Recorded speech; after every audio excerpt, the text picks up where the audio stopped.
So in our last class we were talking about Zabt and the Zamindars, right? तो हमने देखा who are the Zamindars? So सबसे पहले आप लोगों ने उसमें देखा था that the main income of the Mughal Empire is from the revenue that is collected from the peasants, right? And who are the people who collect those revenues? So it is the Zamindars, the term that has been used by the Mughal emperors, right? और ये किसके लिए use होता है?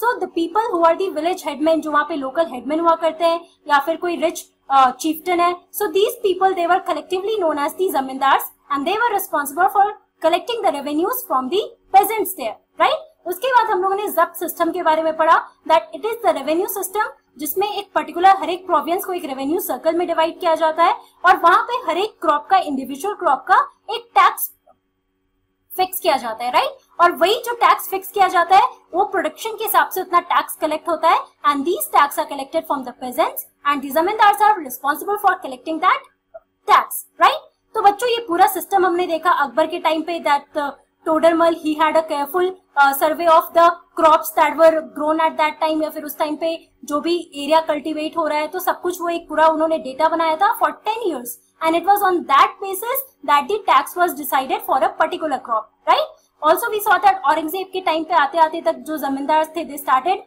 revolting along with the peasants and this was hampering the stability of Mughal empire, right? In the end of 17th century.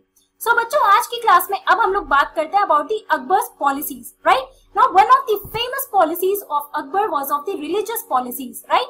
So we have to understand the whole thing about the policies that were taken during the time of Akbar's reign in the Mughal empire or in the Indian subcontinent. Okay, so Akbar ordered one of his close friends and courtiers, Abul Fazl, to write a history of his reign. तो बच्चों आप देखोगे कि आप जब sources refer करोगे about the Mughal empire, Delhi Sultanate, तो हर एक रूलर, हर एक एम्पायर का उस टाइम पे एक पर्टिकुलर कोर्टियर हुआ करता था और a person who used to write the history of his reign, right, of the empire's reign. तो आप अगर बाबर की बात करो तो उन्होंने खुद से एक अपनी बुक लिखी थी दैट इज बाबरनामा. हुमायूं की बात करो तो हुमायूंनामा, राइट? अगर हम अकबर की बात करें तो उनके रीन के ऊपर कौन सी बुक लिखी गई है? It is Akbarnama. या तो रूलर्स एम्पायर्स कभी कभी खुद से लिखा करते थे, नहीं तो कोई होता था the person, an intellectual person who used to write about the reign, who used to describe that how is the empire या फिर उस टाइम पे एम्पायर कैसा है, एडमिनिस्ट्रेशन क्या है, रेवेन्यू सिस्टम क्या है, how is the house hold working. तो ये सारी चीजें उस पूरे बुक में दी जाती है. तो ये हम लोग अगर अकबर की बात कर रहे हैं so there was his close friend Abul Fazl who was given the opportunity to write the history of his reign, right? So the broad feature, and basically let me tell you that what was the name of the book. So the book name was Akbarnama, okay? That was written by Abul Fazl and this book was of a 3 volume, right? And what was in those 3 volumes? तो अगर हम पहले volume की बात करते हैं बच्चों, so in that Abul Fazl has described about the Akbar's ancestors कि अकबर के ancestors कौन थे. So for example Babar, Humayun या उसके पहले कौन आए थे, जो उस टाइम मुगल्स कहाँ से आए, राइट? तो पूरी हिस्ट्री उसके बारे में लिखी हुई है. Apart from that the second part describes about the Akbar's reign कि उस टाइम पे Akbar what was the empire like और उस टाइम पे लोग कैसे हुआ करते थे. So all these things are basically written in the second volume. अगर हम थर्ड वॉल्यूम की बात करते हैं so the main administrative measures या एडमिनिस्ट्रेशन कैसा था during the reign of Akbar. So all these things they are mentioned in the third volume here. और थर्ड वॉल्यूम का नाम क्या है बच्चों? The third volume's name is Ain-e-Akbari. So please remember this name also and I am going to discuss about it right now.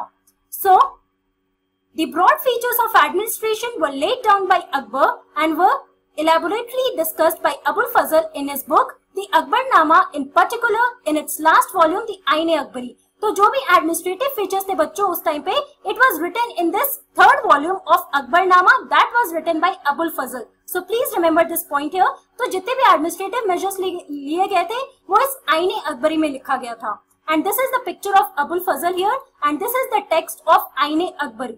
Okay, अब बच्चों हम लोग पढ़ते हैं कि what was Abul Fazal talking about in this Ain-i Akbari. So empire under Akbar.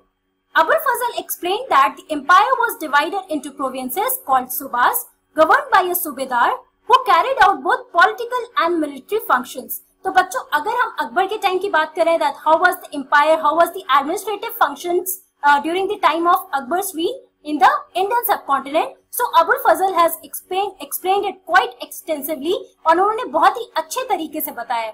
Now let us understand the empire during the time of Akbar. So the empire was divided into provinces. Okay, हर एक पूरा आपका जो आप देखो इस मैप में देख सकते हो. Now this is the whole empire that was under Akbar. Okay, during the time of Akbar. और हर एक जो आपका एरिया है बच्चों that was divided into provinces. Okay, और इस province को हम क्या कहते हैं? We call it as सूबा. Please remember this term here. Also these subas was governed by a सूबेदार.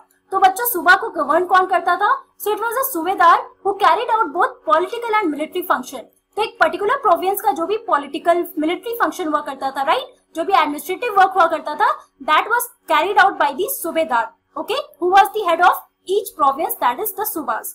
Also each province also had a financial officer और दीवान. तो वहां पे जो फाइनेंशियल ऑफिसर हुआ करते थे उसको क्या कहते थे? दीवान कहते थे. तो बच्चों ये सारे टर्म्स आपको याद करना पड़ेगा कि सूबा क्या है, तो वो प्रोविंस है. ऑल्सो सूबेदार कौन है? So all the subas they were governed by the people, the officials who were known as Subedar, right, who carried out both political and military functions. Also, each province had a financial officer and he was named as Diwan. यहाँ पे आप इस picture में देख सकते हो the map showing the empire under Akbar here. Okay. Also, for the maintenance of peace and order in his province, the Subedar was supported by other officers like. अब हम देखते हैं कि for the maintenance of peace and order, क्योंकि अब हम administration की बात करें तो एडमिनिस्ट्रेशन में बच्चों हर एक चीज कवर करेगा, चाहे वो पॉलिटिकल हो, चाहे वो आप मिलिट्री फंक्शंस देख लो, या फिर जो peace and order, law and order maintain करना हो पर्टिकुलर प्रोविंस का, या फिर वहां पे जो रेवेन्यू सिस्टम है, तो हर एक चीज के लिए एक ऑफिसर होगा, राइट. जैसे आज के डेट पे आप अपने कंट्री में देखते हो दैट द गवर्नमेंट हर एक डिफरेंट मिनिस्टर्स को अपॉइंट करती है फॉर डिफरेंट फंक्शंस. लाइकवाइज अगर हम अकबर के टाइम की बात कर रहे हैं, when we are talking about the administration during the time of Akbar, वहां पे भी डिफरेंट मिनिस्टर्स थे, they were appointed for different work. Okay, so there were ministers और officers like military pay master who was known as bakhshi, the minister in charge of religious and charitable patronage, that is sadr. मतलब जो religious और charitable चीजों से related जो भी officer हुआ करता था, his name was sadr. Okay, also military commanders known as faujdars and the town police commander who was known as कोतवाल. तो बच्चों यहाँ पे बहुत सारे टर्म्स है जो आपको याद करने पड़ेंगे. Who were the officers? Bakshi किसको कहते हैं? So they were the military paymaster, the military in charge of religious and charitable patronage. It was the Sadr. The military commanders, they were known as the Fauzdars, and also the town police commander, they were known as Kotwal. Okay?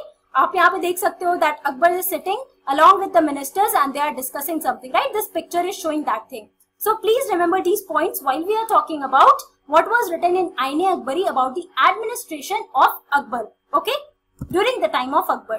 अब बच्चों क्या हुआ, अब हम लोग since Akbar के policies की बात कर रहे हैं तो एक मेजर हमने देखा जो हर एक मिनिस्टर्स को अपॉइंट करने का था, right, in each province. Apart from that the main role of Akbar's policy, the main role that Akbar played was in religious policies that was brought down by him in his empire, right? Now let us talk about these religious policies here. What was that important religious policy?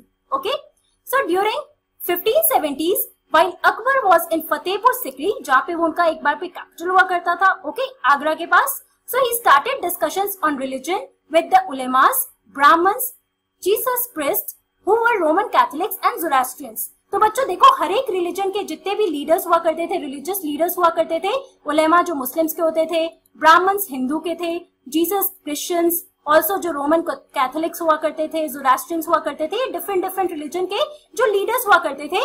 तो what happened that Akbar was very much interested in knowing about different religions, right. तो उन्होंने क्या किया, फतेहपुर सिकरी में he was sitting and he was having discussions with these people about the religious practices about of different religions. Okay, now these discussions took place in इबादत खाना.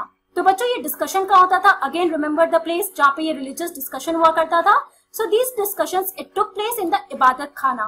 Okay, also he was interested in religion and social customs of different people. तो जैसे मैंने आपको बताया यहाँ पे आप जो देख रहे हो जो भी रिलीजियस लीडर्स हैं वो डिफरेंट कम्युनिटीज के. And why was Akbar doing this? Because he was really interested in knowing the religious cultures or the customs of different people and he wanted to know more about it, right? So therefore you can see in this picture that Akbar is discussing with the ulemas, with the Roman Catholics, the Jesus priests and also the Brahmins and Zoroastrians, the Catholics and each and everyone, right? All these people they were invited and the discussion was held in Ibadat Khana in Fatehpur Sikri. Okay, so please remember this point. Also, while having these discussions, Akbar realized something. Now let us understand that what was his realization about these particular religious leaders. Okay, So it made him realize that religious scholars who emphasized ritual and dogma were often bigots. तो बच्चों आपके लिए यहाँ पे थोड़ा new term है, that is dogma and bigots. आप इसको अपने एनसीईआरटी बुक में भी देख सकते हो, वहां पे डेफिनेशन है. मैं आपको यहाँ पे समझाती हूँ डॉगमा क्या होता है. So basically dogma is a statement or an interpretation by a religious scholar that is thought to be authoritative. कहने का क्या मतलब है कि अगर उन्होंने कुछ स्टेटमेंट दे दिया है बच्चों, तो without question anyone has to follow it, right. Each and every person has to follow that dogma. मतलब जो भी स्टेटमेंट अगर किसी रिलीजियस लीडर ने दे दिया, मान लो उलेमा ने कुछ बोला हो या फिर ब्राह्मण्स ने कुछ बोला है, तो that particular thing had to be followed by the people who are following that particular religion. Okay, and also these people, these religious scholars, they were often bigots. किसके हिसाब से? अकबर के हिसाब से. He realized that all these religious scholars who emphasize the rituals and dogmas, they were often bigots. Now bigots कौन होते हैं बच्चों? So these are people who are really very intolerant to other religions, right? मतलब दूसरे religion के लोगों के लिए काफी intolerant होते हैं. इनके लिए इनका रिलीजन सबसे ऊपर होता है और ये बाकी रिलीजन्स को कोई भी मान्यता नहीं देते हैं. Also, their teachings created divisions and disharmony amongst his subjects. तो बच्चों ये अकबर को रियलाइज हुआ कि ये जो उलेमास या फिर जो भी रिलीजियस टीचर्स, रिलीजियस स्कॉलर्स हुआ करते थे, उनकी जो भी टीचिंग्स थी, that was creating division and disharmony among the people there, right. So therefore he was really worried about it. और अचानक से अकबर के दिमाग में एक बहुत ही अच्छा आइडिया है. Now let us see about that. So this eventually led Akbar to the idea of Sulh Kul or universal peace. Now this is the main religious policy that was brought down by Akbar in his empire, right? Now this was the idea of Sulh Kul या universal peace. Now let us understand that what is this Sulh Kul, that is also known as the universal peace here, okay? So Sulh Kul, the idea of tolerance did not discriminate between people of different religions in his realm. तो बच्चों basically क्या हुआ, when he realized that all these religious scholars who had their own rituals या dogmas, जो भी उनके statement हुआ करते थे, तो these were often seen as bigots. मतलब ये लोग हमेशा ऐसे देखे जाते थे that according to them their own religion was the superior religion और बाकी जो भी religions थे that were inferior to that. So obviously this was creating disharmony and division among the subjects there. चाहे वो Hindus, Muslims, Sikhs, मतलब जो भी कम्युनिटी के लोग रह रहे हैं, तो हर एक के बीच एक disharmony क्रिएट हो रहा था. So that is why Akbar came out with a new idea, that is the idea of Sulh Kul, that is also known as universal peace. Now what is this? So this is the idea of tolerance that did not discriminate between people of different religions. मतलब यहाँ पे देखो, जैसे आज के date में आप जो सेकुलर टर्म देखते हो, राइट. नाउ सेकुलर टर्म क्या होता है, मतलब एक सेंस में आप इसे भी कहते हो, आप सिविक्स में भी आपने पढ़ा होगा, that equality of all religions, right. Everyone is equal in front of law. So therefore, this idea was also brought down in the medieval time when we are talking about Akbar's reign here. So it was that no one should be discriminated, right, on the basis of religion. So this idea of tolerance, it did not discriminate between people of different religions. So please remember this point. It won't be hard for you to understand, and it is one of the most important policy brought down by Akbar. Okay. Instead, it focused on a system of ethics, honesty, justice, peace that was universally applicable. So therefore, this was one important religious policy that was brought down by Akbar. Okay, so remember it, that the name is Sulh Kul and it means universal peace. Also, this principle of governance was followed by Jahangir and Shah Jahan as well. और इसको किसने follow किया था? So it was followed by Jahangir and also Shah Jahan. Okay? तो बच्चों आज की class में हम लोगों ने क्या पढ़ा? We talked about the Akbar's policies. तो उसमें हमने देखा that he asked or he appointed Abu Fazl, who was his close friend, also his courtier, who wrote down a book about his reign, right? And the book name was Akbarnama.